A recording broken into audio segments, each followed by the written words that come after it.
Praise the lord. ದೇವರ ನಾಮಕ್ಕೆ ಸ್ತೋತ್ರವಾಗಲಿ. ಇವತ್ತಿನ ಶುಭ ಕಾರ್ಯಕ್ರಮ ನೋಡೋದಕ್ಕೆ ನಿಮ್ಮ ಯೇಸು ಕ್ರಿಸ್ತನ ನಾಮದಲ್ಲಿ ನಾನು ಸ್ವಾಗತಿಸ್ತೇನೆ. ಇವಾಗೋಸ್ಕರ ಪ್ರಾರ್ಥನೆ ಮಾಡೋಣ. ಪರಲೋಕದಲ್ಲಿರುವ ತಂದೆ ದೇವರೇ, ಯೇಸು ಕ್ರಿಸ್ತನ ನಾಮದಲ್ಲಿ ನಾವು ನಿನ್ನ ಪಾದ ಸನ್ನಿಧಾನಕ್ಕೆ ಬಂದಿದ್ದೇವೆ. ನಾವು ಧ್ಯಾನ ಮಾಡೋದಕ್ಕೆ ಪವಿತ್ರಾತ್ಮನೇ ನನ್ನನ್ನು ಸ್ವಾಗತಿಸ್ತೇನೆ. ನೀನು ಈ ವಾಕ್ಯವನ್ನು ಅಭಿಷೇಕಿಸು ಪವಿತ್ರಾತ್ಮನೇ. ಈ ವಾಕ್ಯದ ಮುಖಾಂತರ ನಿನ್ನ ಜನಗಳ ಮಾತನಾಡು. ಈ ವಾಕ್ಯಗಳ ಪ್ರತಿಯೊಬ್ಬರ ಆತ್ಮಕ್ಕೆ ಈ ವಾಕ್ಯ ಜೀವ, ಬಿಡುಗಡೆ, ಆಶೀರ್ವಾದವನ್ನು ಉಂಟು ಮಾಡಬೇಕು ನಾನು ಬೇಡಿಕೊಳ್ತೇನೆ ಯೇಸು ಕ್ರಿಸ್ತನ ನಾಮದಲ್ಲಿ, ಆಮೇನ್. ಇವತ್ತು ನಾವು ಧ್ಯಾನ ಮಾಡ್ತೇವೆ ಐಸಾಯ ಪ್ರವಾದನೆಯ ಪುಸ್ತಕ 54ನೇ ಆದ್ಯದಲ್ಲಿ 17ನೇ ವಾಕ್ಯ. ಐಸಾಯ ಚಾಪ್ಟರ್ 54 ವರ್ಸ್ 17. ನಿನ್ನನ್ನು ಎದುರಿಸಲು ಕಲ್ಪಿಸಿದ ಯಾವ ಆಯುಧವು ಜಯಿಸದು. ನ್ಯಾಯ ವಿಚಾರಣೆಯಲ್ಲಿ ನಿನಗೆ ವಿರುದ್ಧವಾಗಿ ಹೇಳುವ ಪ್ರತಿಯೊಂದು ನಾಲಿಗೆಯನ್ನು ದೋಷಿಯೆಂದು ನೀನು ಖಂಡಿಸುವಿ. ಈ ಸ್ಥಿತಿಯೇ ಯೆಹೋವನ ಸೇವಕರ ಸ್ವಾಸ್ಥ್ಯವು, ನಾನು ದಯಪಾಲಿಸುವ ಸದ್ರಂ ಫಲವು ಆಗಿದ್ದು ಇವನು ಅನ್ನುತ್ತಾನೆ. ಪ್ರಿಯ, ನಾವು ನೋಡ್ತೇವೆ ದೇವರು ಈ ವಾಗ್ದಾನವನ್ನು ಯೇಸು ಕ್ರಿಸ್ತನಲ್ಲಿ ನಂಬಿಕಿಟ್ಟ ಪ್ರತಿಯೊಂದು ದೇವರ ಮಗುವಿಗೆ, ಮಗಳಿಗೆ, ಮಗನಿಗೆ ಕೊಟ್ಟಿದ್ದಾನೆ. ಅದು ಈ ವಾಗ್ದಾನ ಅನೇಕರು ಬಾಯಲ್ಲಿ ಅರಿಕೆ ಮಾಡುತ್ತಾರೆ. ಆದರೆ ಈ ವಾಗ್ದಾನವು ನಿಜವಾಗಿ ನಿಮ್ಮ ಜೀವಿತದಲ್ಲಿ ಅದು ಕಾರ್ಯವಾಗಬೇಕು.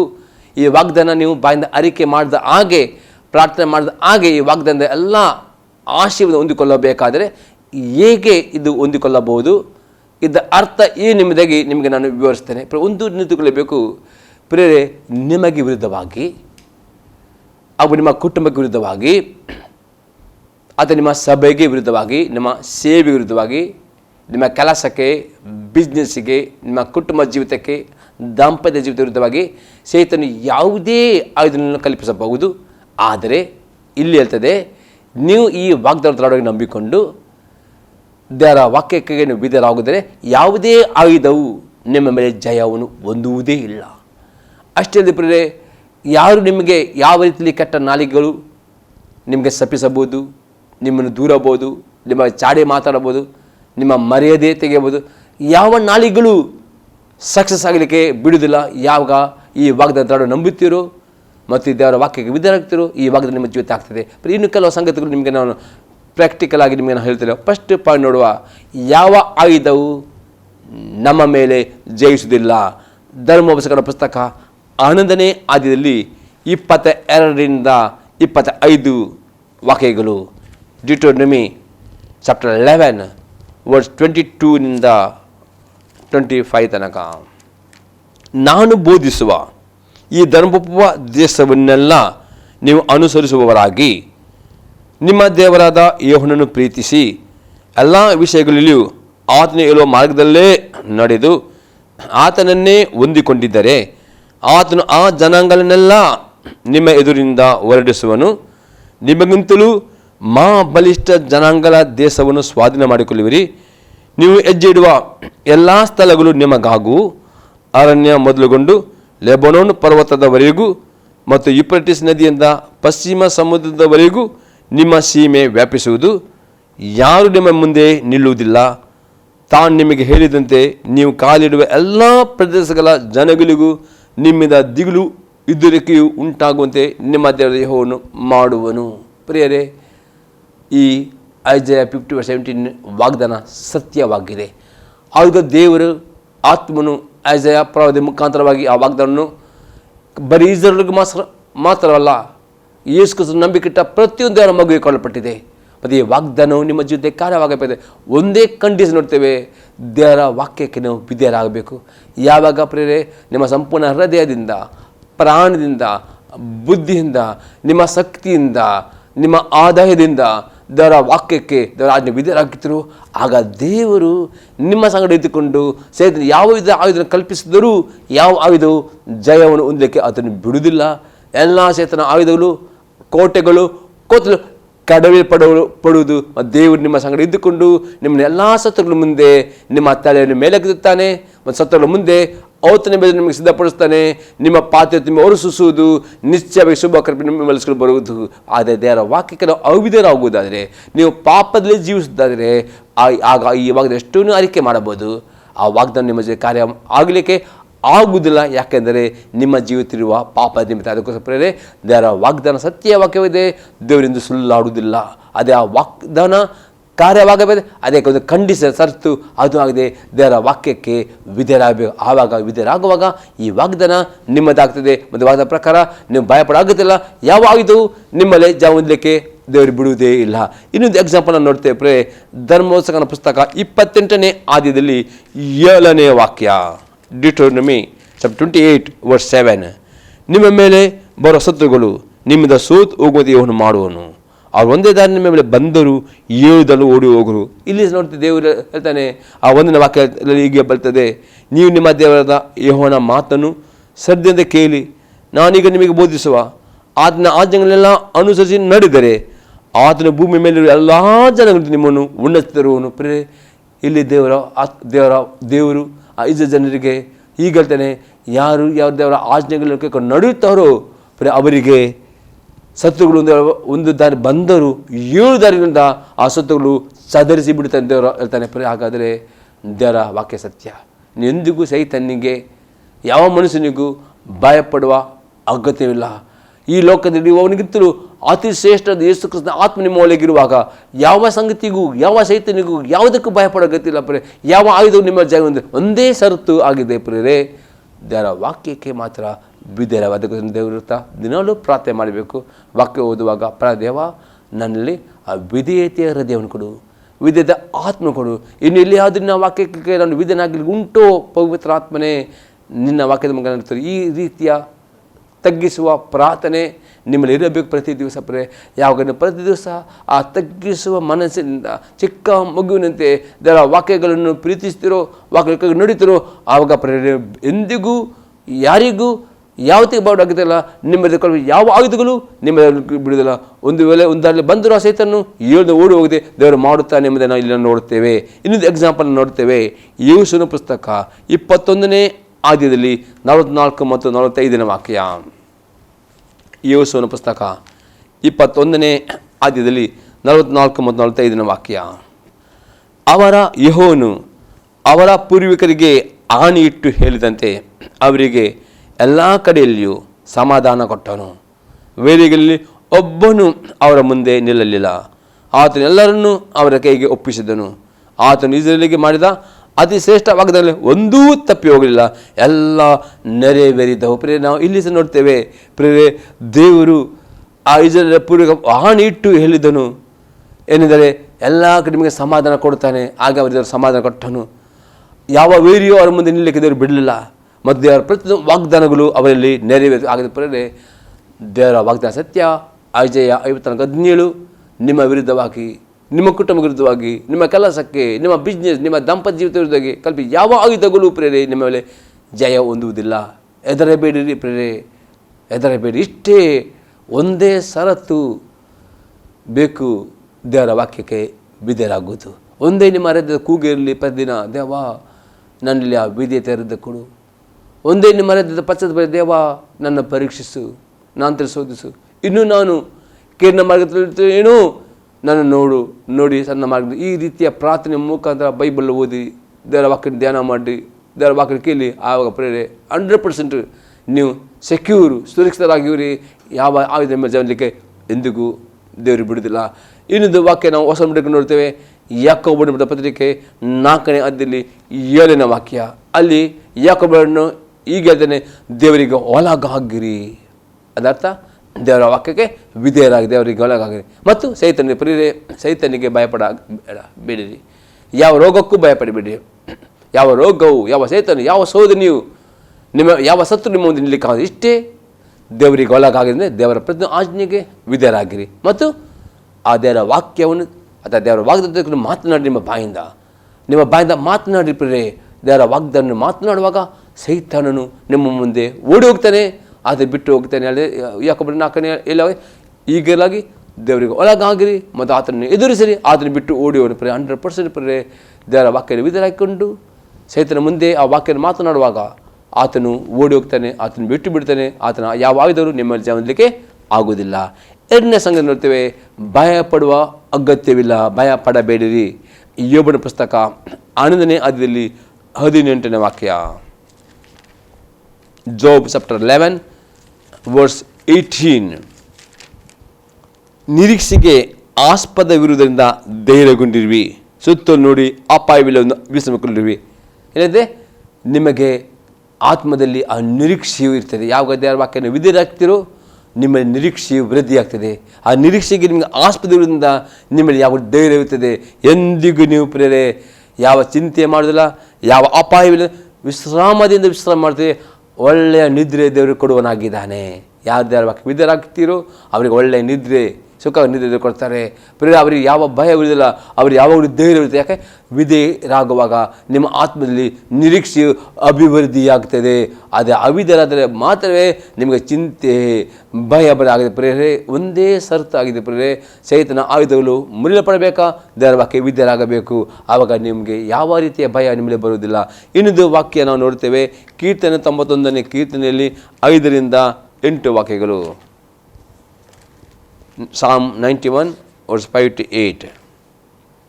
ಇರುಳಲ್ಲಿ ಭಯ ಹುಟ್ಟಿಸುವ ಯಾವುದಕ್ಕೂ, ಆಗಲೇ ಆರಿ ಬರುವ ಬಾಣಕ್ಕೂ, ಕತ್ತಲ್ಲಿ ಸಂಚರಿಸುವ ವಿಪತ್ತಿಗೂ, ಆನೆಕೋದ ಮಧ್ಯದ ಕೇಡಿಗೂ ಅಂಜ ಕಾರಣವಿಲ್ಲ.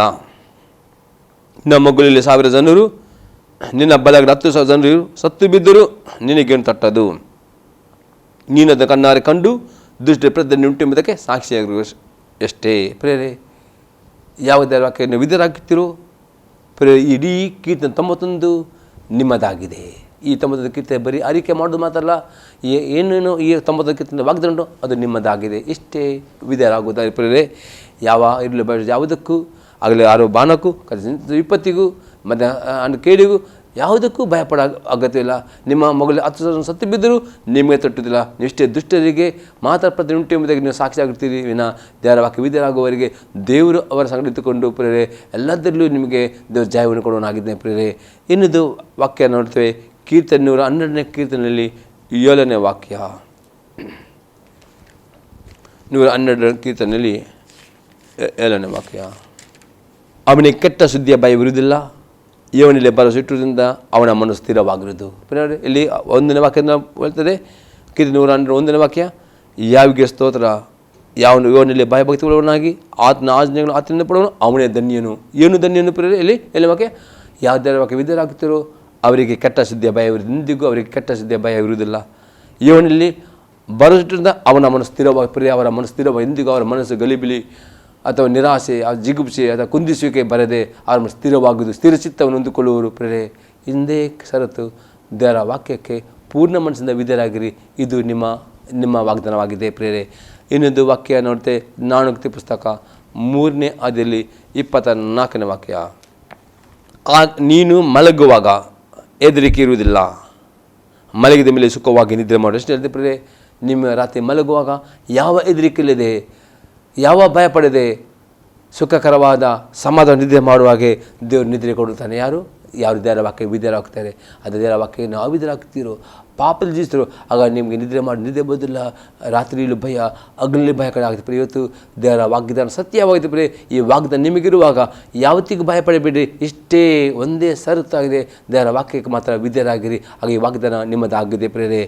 ಇನ್ನೊಂದು ಪ್ರೇರೆ ನಾವು 3ನೇ ಸಂಗತಿ ನೋಡ್ತೇವೆ. ಸುಳ್ಳು ನಾಲಿಗೆಗಳು ಮುಚ್ಚಲ್ಪಡುತ್ತವೆ. ಯೋಬನ ಪುಸ್ತಕ 5ನೇ ಅಧ್ಯಾಯದಲ್ಲಿ 21ನೇ ವಾಕ್ಯ. ಜೋಬ್ ಚಾಪ್ಟರ್ 5 ವರ್ಸ್ 21. ನಾಲಿಗೆ ಎಂಬ ಕೊರಡೆಗೆ ನೀನು ಮರೆಯಾಗಿರುವಿ, ವಿನಾಶ ಉಂಟಾದರೂ ನೀನು ಎದುರುವುದಿಲ್ಲ. ಪ್ರೇರೆ ಇಲ್ಲಿ ನೋಡ್ತೇವೆ. ನಾಲಿಗೆ ಕೊರಡೆ ನೀನು ಮರೆಯಾಗ. ಅದರ್ಥ ಯಾವಾಗ ದೇವರ ವಾಕ್ಯ ಬಿದ್ದರಾಗಿರ್ತೀರೋ ಪ್ರೇರೆ ನಿಮ್ಮವ್ರಿಗೆ ಯಾರೂ ಪ್ರೇರೆ ನಿಮ್ಮ ಕೆಟ್ಟ ಮಾತನಾಡಬಹುದು, ಚಾಡಿ ಮಾತನಾಡ್ಬೋದು, ನಿಮ್ಮನ್ನು ದೂರಬಹುದು, ನಿಮ್ಮನ್ನು ದೂಷಿಸಬಹುದು, ನಿಮ್ಮ ವಿರುದ್ಧಕ್ಕೆ ಪ್ರಾರ್ಥನೆ ಮಾಡುವುದು, ನಿಮ್ಮ ಮರ್ಯಾದೆ ತೆಗೆಯುವುದು, ಏನು ಮಾಡಿದ್ರು ಪ್ರೇರೆ ಯಾವ ನಾಲಿಗೆಯು ನಿಮಗೆ ಕೇಡನ್ನು ಮಾಡದಾಗೆ ಆ ನಾಲಿಗೆಯನ್ನು ದೇವರು ತಾನೇ ಅದನ್ನು ಕತ್ತರಿಸಿ ಅದನ್ನು ಕಟ್ಟಿ ಬಿಡ್ತಾನೆ. ಆ ನಾಲಿಗೆ ಮಾತನಾಡಿದಾಗೆ ಅದು ಕಟ್ಟಿ ಹಾಕ್ತೇನೆ ಪ್ರೇರೆ. ಯಾಕಂದರೆ ದೇವರ ವಾಕ್ಯ ಸತ್ಯ ವಾಕ್ಯ. ಅದು ದೇವರ ವಾಕ್ಯಕ್ಕೆ ನಾವು ಅವಿಧರಾದರೆ ಮಾತ್ರವೇ ಆ ನಾಲಿಗೆಗಳು ಮುಚ್ಚಲ್ಪಡುವುದಿಲ್ಲ. ಅದು ವಿಧೇಯ ದೇವರು ತಾನೇ ಆ ನಾಲಿಗೆಗಳು ನಿಮ್ಮನ್ನು ಮಾತನಾಡದೆ ಅದು ಮುಚ್ಚಿ ಹಾಕ್ತಾನೆ. ಆ ನಾಲಿಗೆಗಳು ನಿಮಗೆ ಹಾನಿ ಆಗದಾಗೆ ದೇವರು ಕಾಪಾಡ್ತಾನೆ ಎಂಬುದಾಗಿ ನಾವು ಇಲ್ಲಿ ನೋಡುತ್ತೇವೆ. ಇನ್ನೊಂದು ನಾವು ವಾಕ್ಯ ನಾವು ನೋಡ್ತೇವೆ ಪ್ರೇರೆ. ಕೀರ್ತನೆ 31ನೇ ಕೀರ್ತನೆಯಲ್ಲಿ 20ನೇ ವಾಕ್ಯ.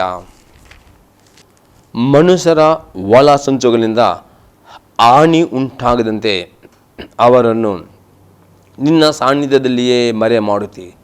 ವಿವಾದಿಸುವ ನಾಲಿಗೆಗಳಿಂದ ಕೇಳಾಗದಂತೆ ಅವರನ್ನು ಗೋಪ್ಯದಲ್ಲಿ ಅಡಗಿಸಿದೆ.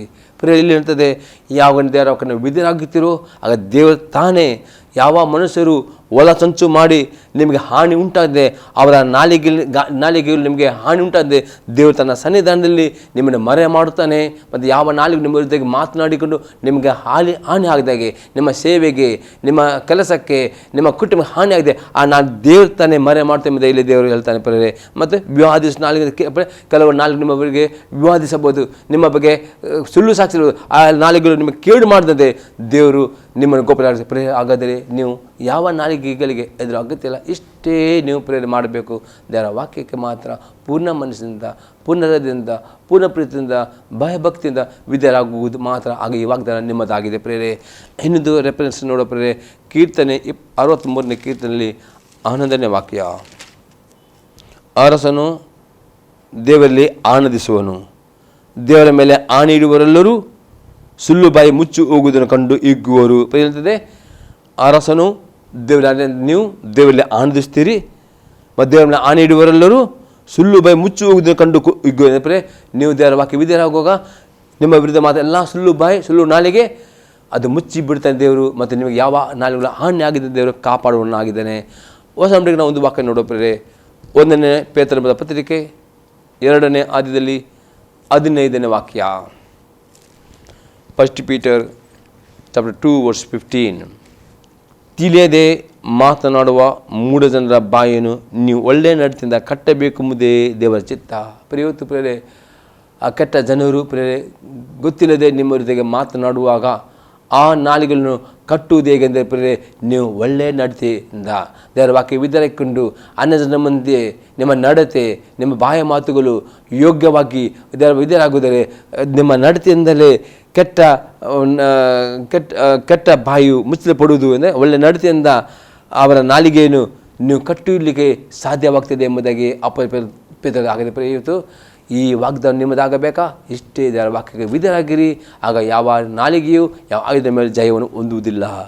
ಈಗ ನಾವು 4 ಸಂಗತಿ ನೋಡ್ತೇವೆ.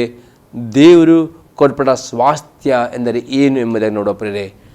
ಕೀರ್ತನೆ 119 ಅದರಲ್ಲಿ 111ನೇ ವಾಕ್ಯ.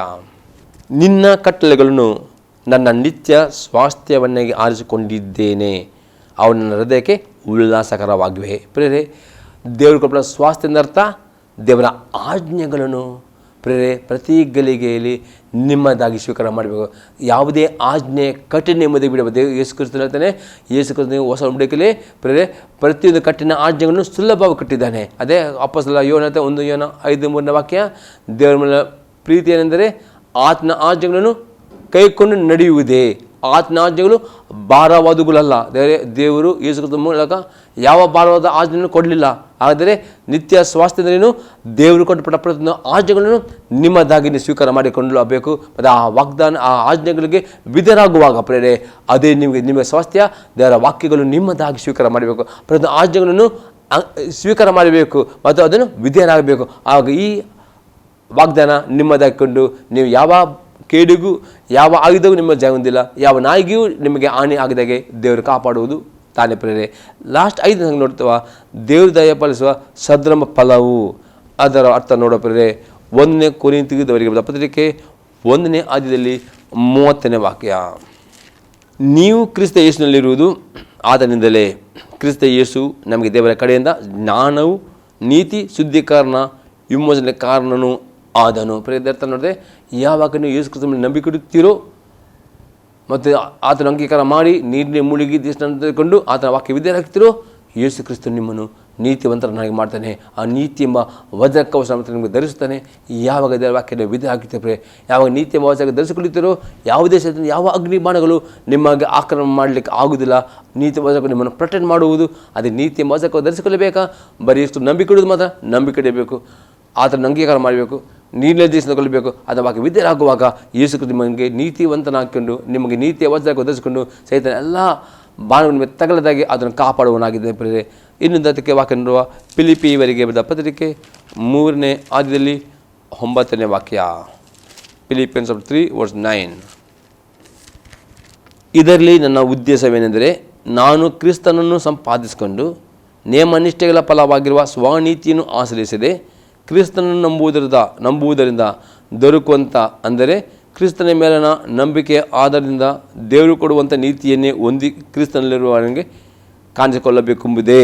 ಪ್ರಿಯ ನಾವು ನೋಡ್ತೇವೆ, ಇವತ್ತು ಪ್ರಿಯ ನಮ್ಮ ದೃಷ್ಟಿ ನಾವು ನೀತಿವಂತರಾಗುವುದಲ್ಲ, ನಾವು ಯೇಸು ಕ್ರಿಸ್ತನ ನಂಬಿಕೆ ಇಡಬೇಕು ಮತ್ತು ನಮ್ಮ ನಿಮ್ಮ ಪಾಪಗಳನ್ನು ನೀವು ಅರಿಕೆ ಮಾಡಬೇಕು.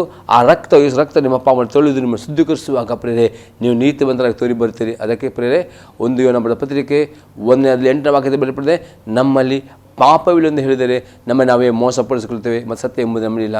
ಅದಕ್ಕೋಸ್ಕರ ಪ್ರೇರೆ ಈ ಸೈತಾನ ಈ ಐಜಾಯ 54:17 ಈ ವಾಗ್ದಾನ ನಿಮ್ಮದಾಗಬೇಕಾದರೆ, ಯಾವ ಸೈತಾನ ಆಯುಧಗಳು ನಿಮ್ಮಲ್ಲಿ ಜಯ ಹೊಂದಬಾರದಾದರೆ, ಯಾವ ನಾಲಿಗೂ ನಿಮಗೆ ಹಾನಿ ಆಗಬಾರದಾದರೆ, ಪ್ರಿಯರೇ ನಿಮ್ಮ ಯಾವುದೇ ಗುಪ್ತವಾದ ಪಾಪಗಳಿದ್ದರೆ ನೀವು ಅದು ಗುಪ್ತವಾಗಿ ಇಟ್ಟುಕೊಳ್ಳಬಾರ್ದು. ದೇವರ ಮುಂದೆ ಆ ಪಾಪವನ್ನು ಒಪ್ಪಿಕೊಳ್ಳಬೇಕು, ಅರಿಕೆ ಮಾಡಬೇಕು. ಆಗ ಈ ರಕ್ತ ನಿಮ್ಮ ಪಾಪವನ್ನು ತೊಳೆದು ನಿಮ್ಮ ಶುದ್ಧೀಕರಿಸ್ತದೆ ಮತ್ತು ಆ ಪಾಪದಿಂದ ಪಾಪವನ್ನು ತೆಗೆದು ಬಿಡ್ತಾನೆ ಮತ್ತು ನಿಮಗೆ ಆ ನೀತಿಯ ವಚಕವನ್ನು ಧರಿಸುತ್ತಾನೆ. ಆ ನೀತಿಯ ಧರಿಸುವಾಗ ಪ್ರಿಯರೇ ಈ ಯಾವುದೇ ಆಯುಧಗಳು ನಿಮ್ಮ ಜಯ ಹೊಂದಲಿಕ್ಕೆ ಆಗುವುದಿಲ್ಲ. ಯಾವ ನಾಲಿಗೆಗಳು ನಿಮ್ಮ ವಿರುದ್ಧ ಮಾತಾಡಲಿಕ್ಕೆ ದೇವರು ಬಿಡದೆ ಈ ವಾಗ್ದಾನ ನಿಮ್ಮದಾಗ್ತದೆ, ಅದು ನಿಮ್ಮ ಜೊತೆ ಕಾರ್ಯ ಮಾಡ್ತದೆ. ದೇವರ ನಮಗೆ ಸ್ತೋತ್ರವಾಗಲಿ. ಪ್ರಾರ್ಥನೆ ಮಾಡೋಣ. ಪರಲೋಕದ ದೇವರೇ, ಯೇಸು ಕ್ರಿಸ್ತನ ನಾಮದಲ್ಲಿ ನಿನಗೆ ಸ್ತೋತ್ರಿಸ್ತೇವೆ. ಈ ಸಗಲ ಪ್ರತಿಯೊಂದು ವೀಕ್ಷಕರನ್ನು ತಂದೆ, ಮಗ ಮತ್ತು ಪವಿತ್ರಾತ್ಮನಲ್ಲಿ ಯೇಸು ನೋಡ್ತಾ ಒಪ್ಪಿಸ್ಕೊಳ್ತೇನೆ. ನವೀಕದ ವಾಕ್ಯಗಳು ಇನ್ನು ಮಕ್ಕಳ ಜೊತೆ ಕಾರ್ಯ ಮಾಡಿಕೊಂಡು ಈ ವಾಕ್ಯದ ಪ್ರಕಾರ ನಮ್ಮ ಮಕ್ಕಳಿಗಿದ್ದವ ಸಂಪೂರ್ಣ ಸಂರಕ್ಷಣೆ ಕೊಡಬೇಕು ನಾನು ಬೇಡ್ಕೊಂಡಿದ್ದೇವ. ಈ ಪ್ರತಿ ವೀಕ್ಷಕರನ್ನು ತಂದೆ, ಮಗ ಮತ್ತು ಪವಿತ್ರಾತ್ಮನ ಹೆಸರಿನಲ್ಲಿ ಯೇಸು ನೋಡ್ತಾರೆ ಒಪ್ಪಿಸ್ಕೊಳ್ತೇನೆ. ಇದ್ದೇವ ಈ 5 ವಾಕ್ಯ, ಈ ವಾಗ್ದಾನವು ಪ್ರತಿಯೊಬ್ಬರ ಜೀವಿತದಲ್ಲಿದ್ದೇವ ಕಾರ್ಯವನ್ನು ಮಾಡಿಕೊಂಡು ಪ್ರತಿಯೊಬ್ಬರಿದ್ದೇವ ಎಲ್ಲ ಸಹಿತ ಕುತಂತ್ರ ರೋಗದಿಂದ ಎಲ್ಲ ಸಹಿತ ಎಲ್ಲ ಅಗ್ನಿಬಾಣಗಳಿಂದ ಯಾವುದೇ ರೀತಿ ಹಾನಿ ಆಗದಾಗೆ, ಯಾವ ದುಷ್ಟನಾಗಿ ಅವರಿಗೆ ಹಾನಿ ಆಗಿದೆ ಪ್ರತಿಯೊಬ್ಬರನ್ನು ಕಾಪಾಡಿ ಸಂರಕ್ಷಣೆ ಮಾಡಬೇಕು.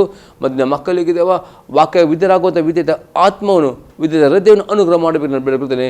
ಮತ್ತು ಪ್ರತಿಯೊಬ್ಬರನ್ನು ನೀನು ಆಶೀರ್ವದಿಸು. ರೋಗಿಗಳು ಇದ್ದರೆ ಅವರ ರೋಗ ಗುಣ ಮಾಡಬೇಕೆಂದು ನಾನು ಬೇಡ್ಕೊಳ್ತೇನೆ. ಯೇಸು ಕ್ರಿಸ್ತನ ನಾಮದಲ್ಲಿ ಆಮೇನ್.